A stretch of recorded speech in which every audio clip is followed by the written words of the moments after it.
Hello there, welcome back to another Star Wars What If reaction. Today, we're reacting to What If Maul Assassinated Palpatine in The Phantom Menace, created by Pente Patrol Star Wars. Be sure to check them out, links in the description, and I cannot wait to see what is coming for this What If. Let's jump right in.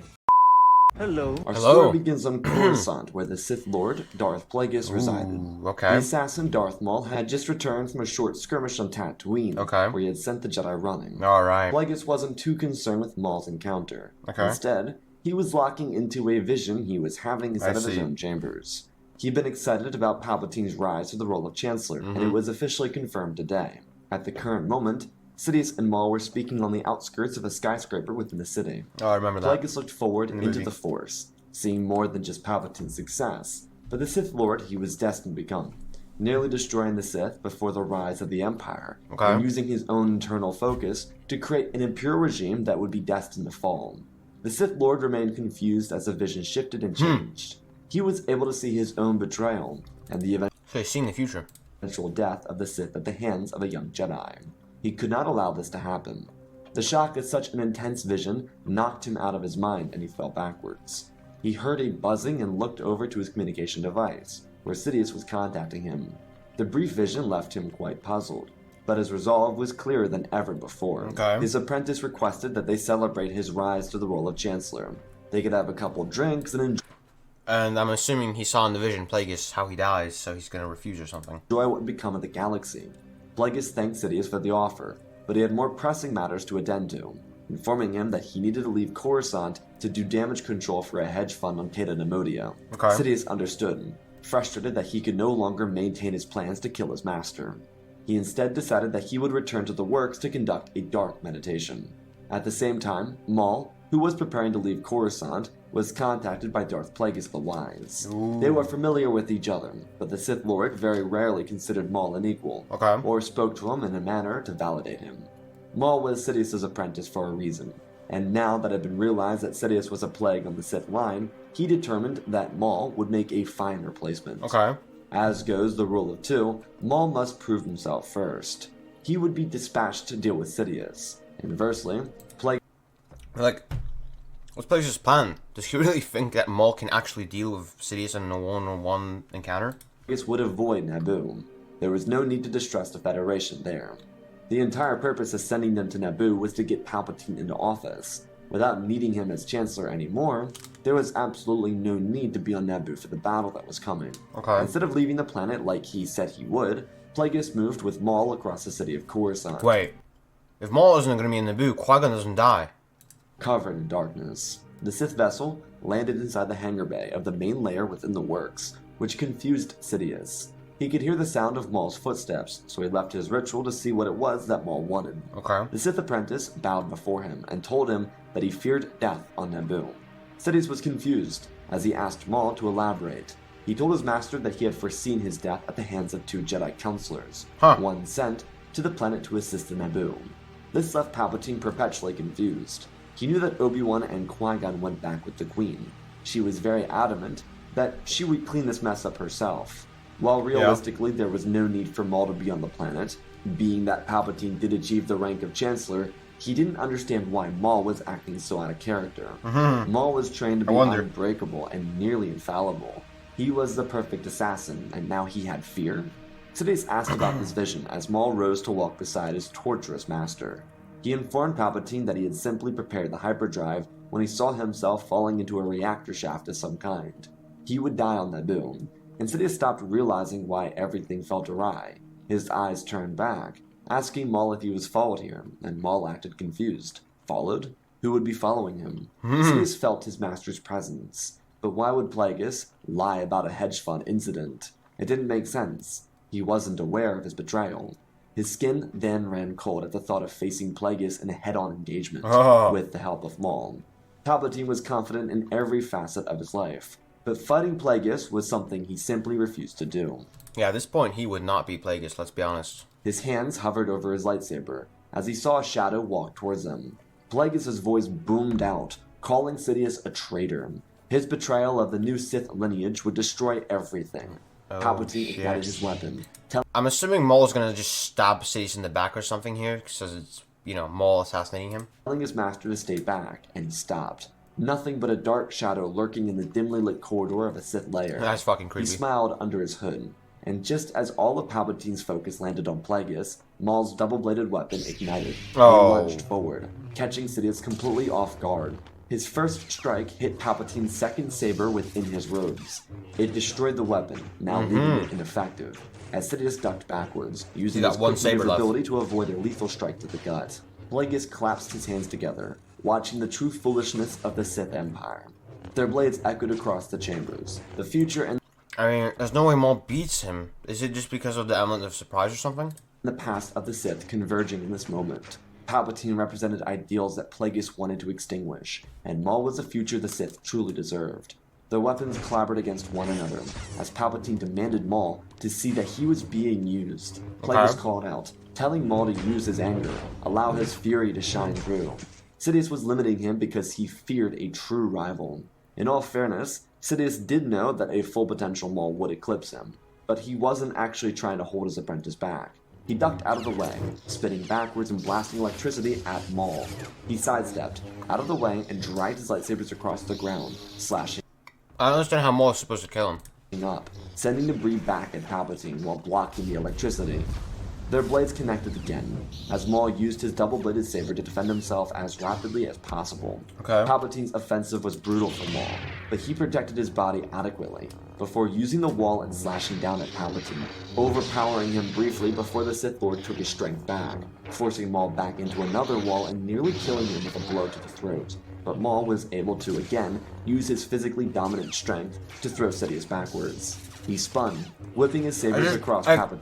How is Maul supposed to kill him? Palpatine's defense. As Maul started to get a slight advantage, Sidious got angrier. The thought of being overpowered by Maul frustrated him to no end. Just as this irritated essence started to rise off of Palpatine, Plagueis acted. He pulled his saber from his belt and ignited it, distracting only Sidious. Well, now Sidious is fucked. Who feared nothing more in the galaxy than engaging his master in a 1-versus-1 engagement, let alone in a fight with Maul against him. Maul ducked a strike, knowing that Plagueis would do this, before slapping both ends of his saber against Palpatine's defense. He kept himself away from harm, but slid back to see if Plagueis was coming his way. As it turned out, Plagueis did this as a distraction. If Palpatine wanted to cheat by getting him drunk and killing him, then surely there was nothing against distracting Palpatine while he was fighting his own assassin. Sidious felt pain rise up his leg, and turned to slash down Maul, but the backside of his saber was raised, and Maul used his natural strength again to launch Sidious face first into a wall, and he slashed across the back.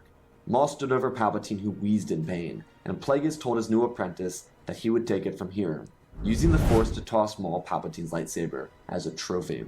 Sidious cried out. I guess we can make the argument that Maul does this because he's able to do this because of the element of surprise he had at Palpatine and the distractions of Plagueis. I don't know. For Plagueis to have mercy, but he must have forgotten there was no mercy on the dark side. While Plagueis the Wise didn't have any definitive proof to believe that Sidious would get him drunk and kill him, it did seem like the most feasible option from Palpatine. He was a coward. Sure, he was a capable fighter, but there was always a hit-and-run strategy. His belief that he was always the smartest man in the room may have worked inside the Senate, but Plagueis was nearly a century older than Palpatine. There was no reason to think that he could just outwise Plagueis the Wise. Lightning fled from the Sith Lord's fingers as Palpatine yelled out in agony. It would be a torturous array of lightning and suffering, but Maul and Plagueis enjoyed every second of it. Maul was knelt on the other side of the room, waiting for his new master to finish off killing his old one. Sidious would find death within the coming hour, and it would be excruciating. Plagueis made sure that when Palpatine died, he actually never found any peace, because there were worse things in the galaxy than death. Sidious' soul would be trapped in limbo between life and death. That is like wow. An eternal purgatory for the apprentice that tried to continue the already destroyed rule of Till.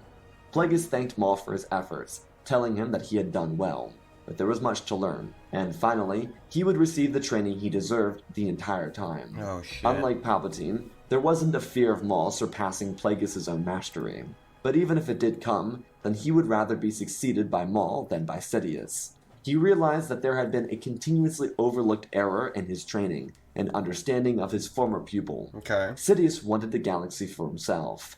His selfishness would have driven the Sith into extinction, because Sidious wanted to use everyone as a stepping stone to his own individual success. Yeah. Plagueis could patiently wait. He could allow darkness to envelop him, and he could find victory through external means, ones that didn't dismantle the way of the Sith.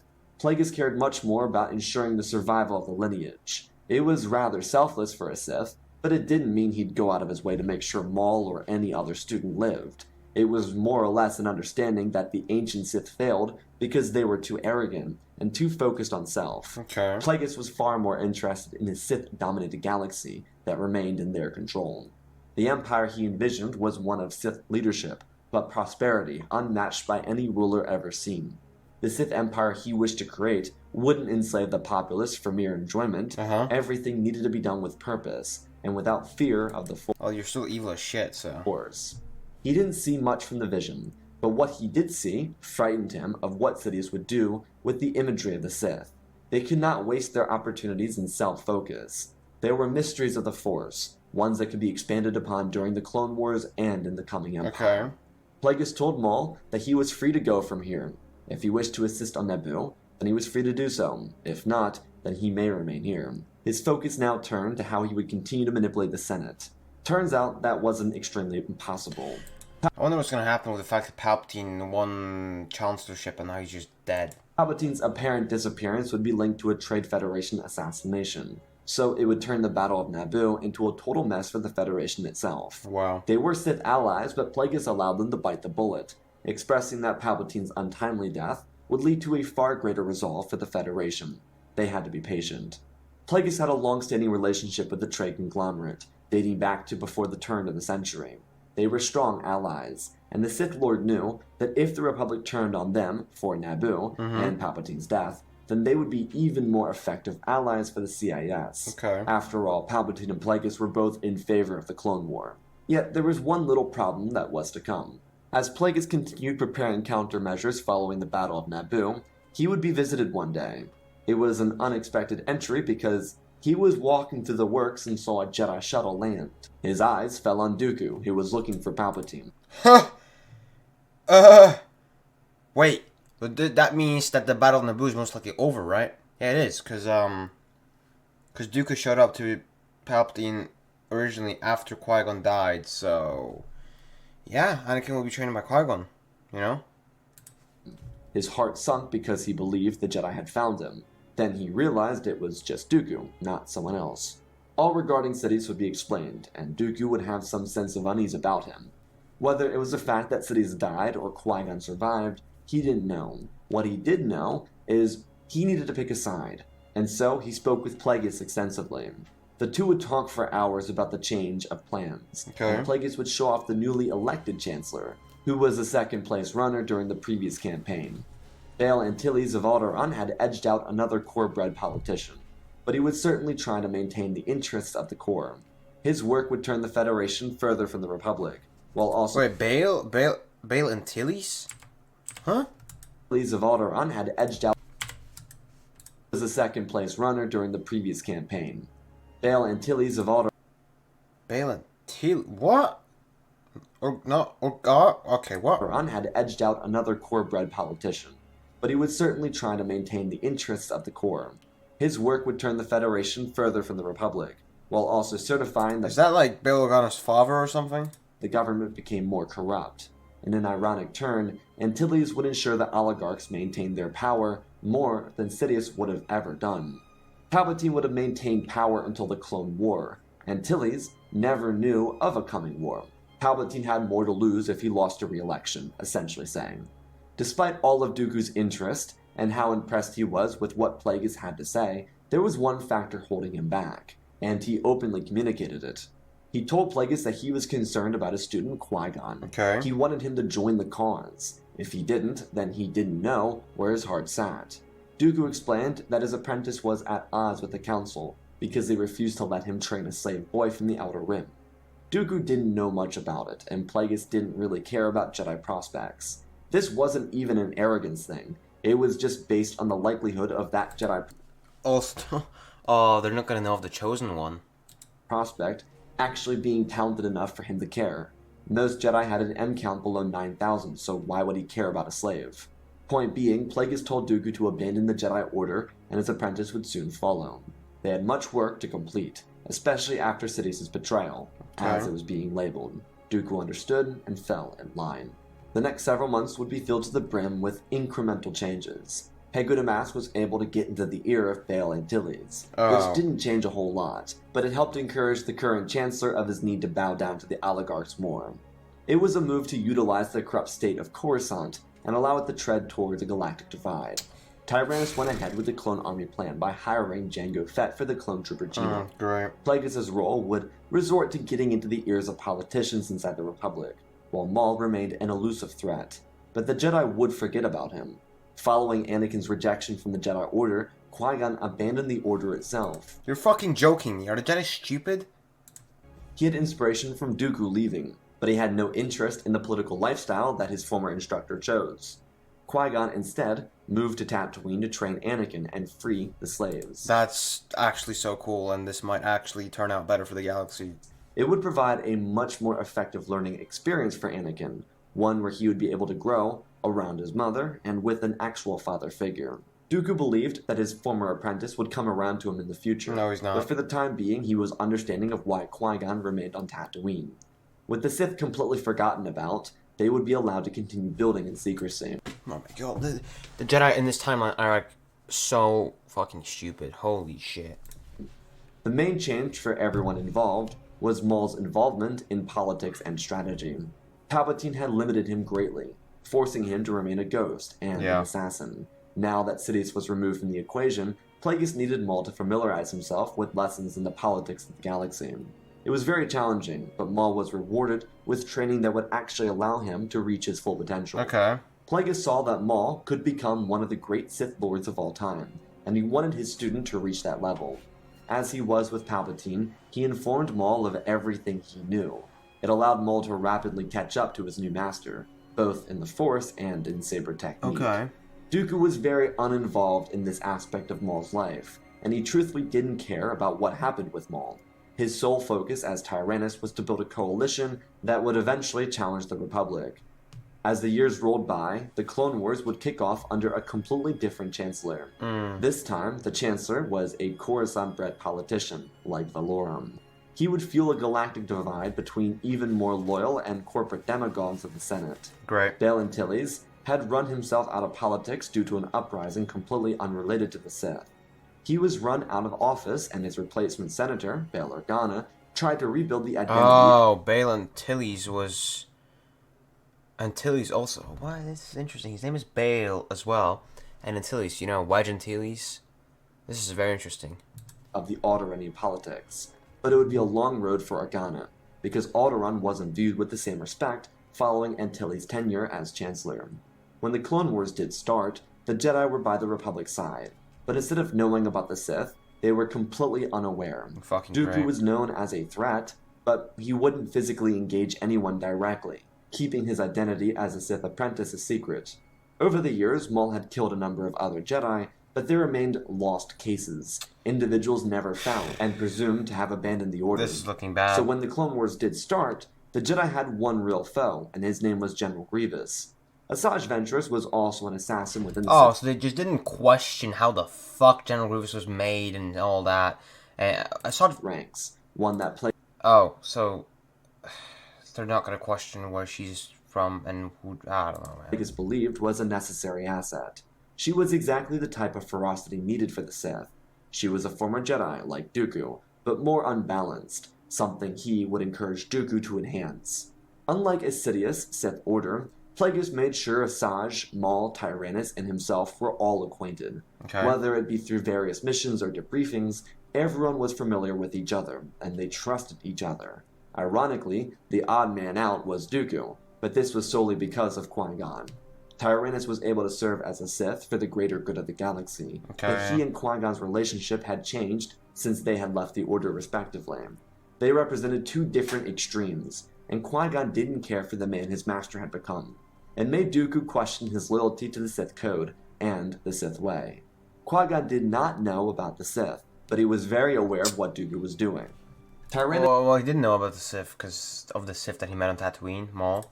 Tried to ease Qui-Gon into it, suggesting this path was better than the Jedi, informing him of his plans to unite the galaxy under a new banner. But all Qui-Gon saw was a shell of the man he loved. Qui-Gon kept Dooku far away from Anakin and cut contact with his former master. That's good. Expressing that forgiveness could come, but his desire for change clouded his perception of himself. It was a deep cut, one that nearly forced Dooku to leave the role as Count, but Plagueis always had the right words to keep him grounded, though those daggers said by Qui-Gon would resonate with him, and remain the first thought on his mind every day he woke up. Okay. When the war did begin, Dooku couldn't get them out of his head, but there were more pressing matters for him to consistently attend to. His former apprentice, without his knowledge, started something he couldn't have predicted. Despite Qui-Gon harboring distaste towards the Jedi and the Republic, he still viewed them as the order that could be fixed. The demeanor Dooku held towards these institutions frightened him for the political post-war plans that his former teacher might have. This led to By the way, what's up with Obi-Wan? You know, he's kind of lonely now. Qui-Gon and Anakin siding with the Republic. On the Sith side of things, Maul, Asajj, and Plagueis remained unseen faces of the war effort. Okay. There was absolutely no reason to get themselves involved. Hego Damask was a reputable financial guru on the Republic side, but as a businessman, he was able to work on deals for both sides of the aisle. While the war was the breeding ground for strength, the idea of the Sith was not to put themselves into harm's way for political repercussions. Dooku and the current Chancellor were the villains of this era, not the Sith, so they would let the Jedi and the politicians take the brunt of the blame for the combat that continued to accentuate. By the midpoint of the war, something started to catch Plagueis' attention, which was a rapid shift within Tyrannus. Dooku believed in this new cause, but seeing Qui-Gon fight against him was driving him insane. In an effort to correct his wrongs, Dooku attempted to publicly accuse the Sith of being Sith. But firstly, no one knew what a Sith was, and secondly, Hego Damask was a rather wholesome individual. He kept to himself, donated to charities, and remained a neutral face during the war. The fact that Dooku would accuse him of being some sort of anti-Jedi was silly. He negotiated with everyone to get the best deal for whoever he was working with. This, of course, would lead to Dooku's assassination, one framed as a heart What? Shit. attack. The Jedi did not investigate Hego Damask because they didn't believe the Sith actually made a return. A poison was concocted by the witches of Dathomir to kill Dooku on the stand in the CIS governmental hall. He would choke on his aspirations, literally. Many people would see this as a heart attack, as medical records indicated a problem with his heart rather than a poison that ended up killing him. Of course, this was because of witch magic used in the potion that killed him alongside a Sith ritual. But point stood, no one connected the dots to Hego Damask, aside from one individual. As Plagueis was instating his own puppet as the new role leader of the Separatist government, he was being hunted down by Qui-Gon Jinn and Anakin Skywalker. Master Jinn knew the Sith were still around. Anakin is going to be so much more powerful as a Jedi now. Or, well, not Jedi anymore. He's chosen one. Full-heartedly believed it. The Jedi Council may have not agreed, but he knew the truth. So when Dooku called out Hego and then died of a heart attack, he knew that the Dathomiri Zabrak he encountered on Tatooine 11 years before had to be the culprit, or the apprentice. This would lead to Qui-Gon, Anakin, and Jedi Council representative Obi-Wan Kenobi to finding Yo, let's go, Obi-Wan's joining them! the Sith on Sereno, where they were currently cleaning out Dooku's castle. Asajj was dispatched to pick out 3 individuals to replace Dooku in the government, while Maul and himself did the dirty work of siphoning through his documents and covering their tracks. As they were working through Dooku's material, the sound of 3 lightsabers igniting caught their attention. Oh shit. Qui-Gon demanded to know who they were, and then he... No, to be honest, like, even though... So, Asajj Ventress is probably the same power. Maul's way more powerful than he was, right? But then we've got Anakin Skywalker, who's been training under Qui-Gon for the last 10 years, right? And Obi-Wan, who's, you know, probably really strong at this point as well. He saw Maul's face, immediately realizing that this was the Sith. His hunch that Dooku was betrayed by the Sith was proven correct here. Without hesitation, a duel began. Obi-Wan and Qui-Gon went straight for Plagueis. As the created killer, Plagueis is there? They're done. They're done. They're dead. Darth Maul went toe-to-toe with Skywalker. Blades echoed across the chambers of Dooku's castle. Plagueis was honestly more interested in toying around with his opponents. He towered over them, using the Force to keep them away from even connecting with him. The duel was disgusting, because the Jedi couldn't do anything to make a move against Plagueis. All the while, the real action is what Plagueis was focused on. Skywalker was trained by Qui-Gon, and while his ability to wield the lightsaber was impressive, it wasn't what it could have been. Qui-Gon taught Anakin the Force, how to use light and harmony while harboring attachments. Saber combat wasn't the main focus of their training, and while the war did help it some, it did leave Anakin in this duel focusing heavily on the Force to protect himself against this born killer. Maul was a total predator, hunting down Anakin as he tried to escape every connection of their blades. The two Jedi Masters, on the other hand, worked together. Qui-Gon and Obi-Wan remained close over the years, despite Qui-Gon's abandonment of the Jedi Order. Oh, I see. They worked hard to cut through Plagueis, but as he got bored of their engagement, he lifted Qui-Gon off the ground and used Obi-Wan's saber against him. I'm sorry, but they're so dead. The meat shield worked perfectly, and Obi-Wan was easy to cut through. Without ever having watched his master die until this exact moment, Kenobi never had to switch over to Form 3. His primary focus remained Form 4, and Plagueis exploited the hell out of it, as Obi-Wan and Qui-Gon dropped nearly simultaneously. Maul used the Force to shatter Anakin's chest. How? Anakin's dead! It was such a shockwave of the Force that it even surprised Plagueis. Neither of them knew who or what Anakin was. But as he lay on the floor, wheezing, without the ability to even move his arms or tilt his neck, Maul plunged his saber into his body, extinguishing yet another Jedi. Bro. It was at this moment where Plagueis realized the monster he created. He didn't fear it, but he realized what Maul was actually capable of, and he relished in the possibilities. Oh, this is gonna be a what if with a dark ending. Regardless, there was more time for that. Surely the Jedi Council would investigate these deaths. But again, they wouldn't. It's not that the Jedi didn't care. What? Literally, Obi-Wan is dead, and Qui-Gon and Anakin, who they are aware. What the fuck? About Master Kenobi. It was the fact that when they got to the planet, there was no sign of the Sith. Unbeknownst to the Jedi or the Sith, the locals cleaned up the mess and cremated the remains, leaving not a sign of the scuffle that took place within the castle. God. It was just another confirmation that there were no Sith, and so the consensus became General Grievous, but he was a messy killer, so he wouldn't have cleaned it up. The Jedi still had no idea who did it, and couldn't reasonably come to the conclusion that it was a Sith. As for the future Separatist leader, it became Hego Damask. He was the perfect choice of selfless oligarch. It was a bit ironic, but the Confederacy was really just a rehash of the Republic as it was. The military was created and funded by conglomerates, the same ones with representation within the Republic.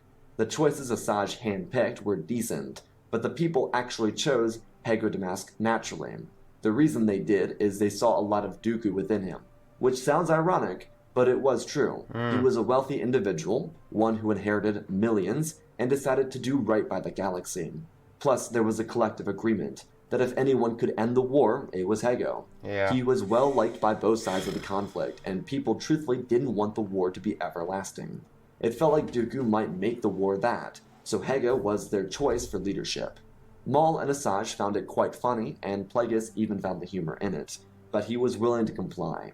Because this would be the establishment of the empire he promised his students. Due to the way Asajj was trained by both Plagueis and Dooku, she didn't form a super strong connection to just Dooku. So when he was betrayed by Plagueis, she naturally sided with the other half, because she was close with Maul and she was also trained by the Sith Lord. Dooku was a necessary loss in their eyes, but it was here, at this juncture, where Plagueis encouraged them to find their own students, and seduce them to the dark side. With Grievous running rampant because Plagueis doesn't really care for the rule of two anymore. As general of the droid armies, it was imperative for the Sith to continue expanding their ranks. Plagueis would maintain the status quo of the war, before eventually executing Order 66 and destroying the Jedi and the Republic War effort. All of his plans were already well established, but he knew Maul and Asajj were at their highest potential at this current moment. They should focus on finding their own students while he finished off the war, because he trusted them. It was the dynamic he preferred to have. It wasn't to say Plagueis wasn't cruel or unlike the traditional Sith, but he found more use out of having a tight bond with his students. Maul and Asajj were thriving because he allowed them the opportunity to. He trained them well. They trusted him, as he did them. And while Plagueis held all the power politically, economically, physically, and through mastery, it wasn't ever held above their heads. He was a silent leader who led from the front, and as he took the Confederacy to the finish line of the war, he concluded the existence of the Jedi Order. Wow. He was able to convince the sitting Chancellor, a relatively unintelligent man, to execute a number of executive orders. Of course he's unintelligent. Some killing Jedi, others killing senators, a couple martial laws, and some other things thrown in for fun. Nice. All of which vilifying the clones and getting the Jedi pretty much killed. Plagueis, through these executive orders, turned the clones against the Jedi and the Republic, and therefore turned the people against the clones and its surviving leadership. It was a messy situation, one that would take years to clean up, but it would be the most effective use of a mind trick seen in galactic history. At least, that's what Plagueis joked it was. The Sith Lord would establish his empire, but unlike the one he saw in his vision with Palpatine, it would be a prosperous society. One that didn't hunt the Jedi, because that was his job. It was a society that benefited the Sith exclusively, but remained economically and societally functional, so that no one had to care about his rule. Okay. There weren't chain codes, checkpoints, new troopers, or military expansions. The CIS military remained with General Grievous as its head. He would hunt Jedi with other Sith, but aside from that, there was no need for conscription. Fun. The systems that fled to the Confederacy were welcomed in with open arms, and Plagueis created a government in his image. The executive branch would function without his presence, but it would entirely rely on his word if he said so.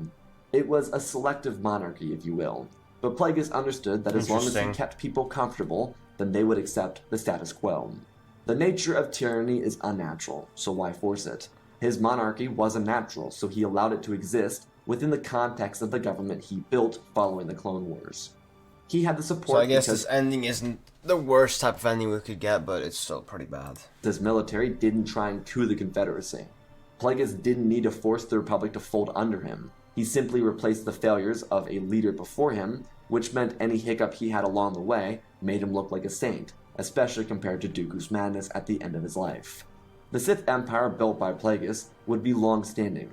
His students would be vast, as Ventress and Maul added to their ranks. The trio and eventually group of Sith would hunt down the last of the Jedi, making their religion completely extinct. Wow. While they maintained their position as Sith, the galactic government operated without direct oversight.